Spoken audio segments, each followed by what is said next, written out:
সুন্দর ঘুরে, একদম অ্যাকুরেট।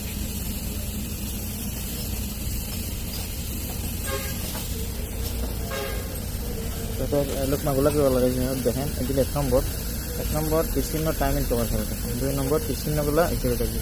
3 নম্বর এই যে সিস্টেমে থাকবে। 4 নম্বর এই পজিশনে। 5 নম্বর এই যে পজিশনে।